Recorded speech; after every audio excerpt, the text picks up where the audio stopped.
Good Shabbos. This week's portion is Parshas Bahar.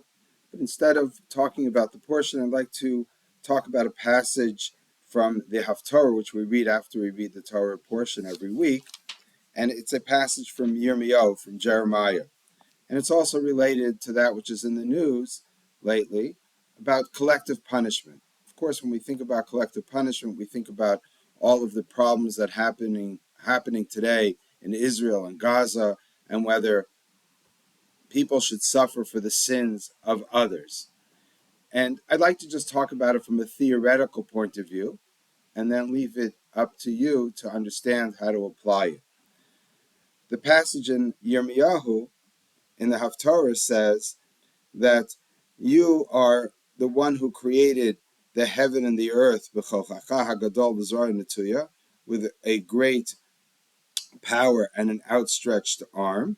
Nothing is hidden from you. You do kindness to thousands, implying generations. And you repay the sins of the parents in the lap of the children after them. The great and strong God, his name is the Lord, master of the hosts, or master of legions. So here, Jeremiah seems to be saying that God is great, and how is his greatness reflected? Well, he does kindness for thousands of generations, but he also pays back the sins of the fathers to their children, which is not something we would expect or think would be fair at all. But yet we see that in the Torah itself. And believe it or not, it's in the Ten Commandments. In the second of the Ten Commandments, it says, Lo yeh lecha elihim acher mapanai. You should not have any other gods before me. And it goes on to say, because I am a kel kana, a jealous God, pokein avon avos abanim, al shileshav al ribeim. I pay back the sins of the fathers on the children for 3 or 4 generations, l'sonai, to those that hate me. And again, it says here, I do kindness for thousands, and again understood to be at least 2,000 generations, to those that love me and that keep my commandments. And the rabbis actually explain this verse as saying, wow, God is so great that for kindness, he does 2,000 generations. And for sins, he only does up to 4 generations. So it's a 500 times greater acts of kindness than of jealousy and punishment. But yet, this flies in the face of another verse that we have in Devarim, in the book of Devarim, in Deuteronomy, where it says there, Lo yumsu avos abanim, abanim lo yumsu al avos. Fathers should not die for the children, or the sins of the children, and the children should not die for the fathers. Ish becheto yumaso. Every man for his own sin he shall die. So it's very clear directive. You shouldn't be punishing anyone for the sins of their fathers, let alone collective punishment. So how do we understand this conflict and this contradiction, and something which flies in the face of what we'd expect from a moral God, and one that which we want to emulate? And I think the answer is quite simple, at least in theoretical terms, and how to apply it, of course, is not so simple. And that's that God's greatness and how he created the world is the way he created it in a natural way. We have to look at nature, and we have to understand that the way the world works is that there are consequences to your actions. I like to give the example always, if a father, or a mother for that matter, murders someone and they go to jail and they're in prison for years or maybe the rest of their life, their child, even a young child, will grow up without that parent. If their parents are mafioso, the children grow up in that environment, and again, either they're punished, their parents might suffer some kind of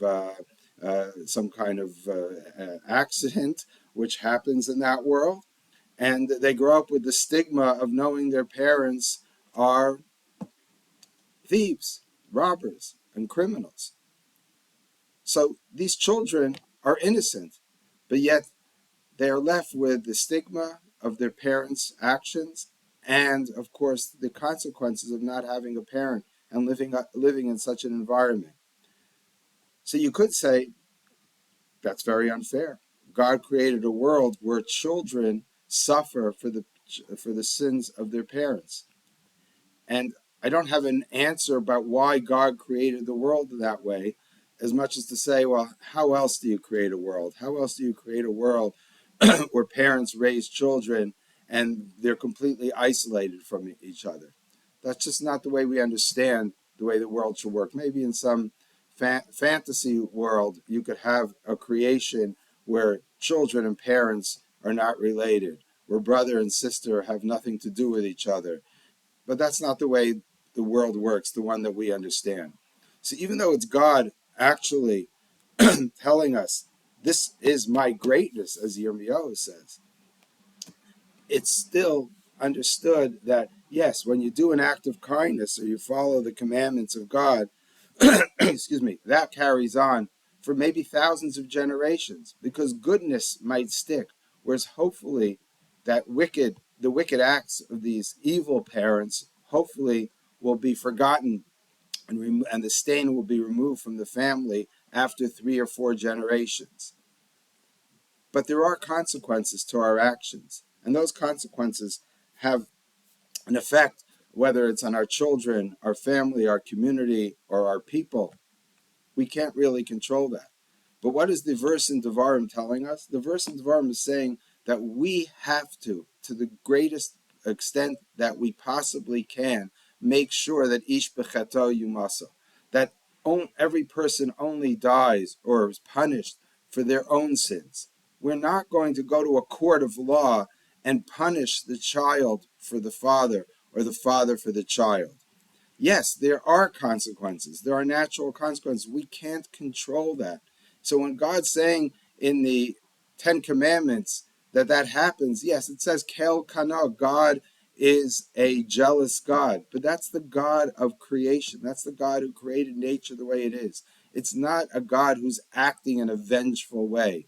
He's saying that you have the ability to create your own situation and the situation for your family. You better realize that you're responsible for that and that there's unintended consequences sometimes for your acts way beyond what you might have intended.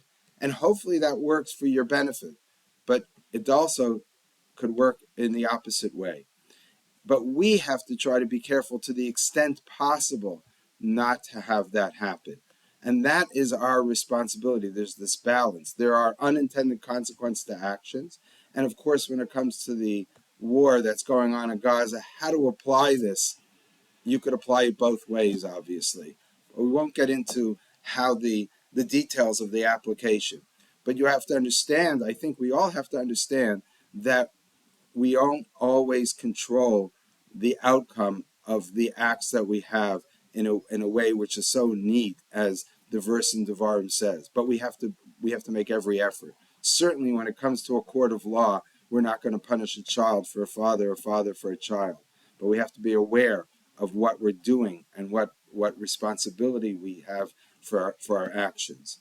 And hopefully it applies to a war in Israel. It applies to, the court of law, but it also applies to our everyday life. That's the message we could take home. That when we should never, never put a stain on people whose father or mother or children do something which we feel is inappropriate.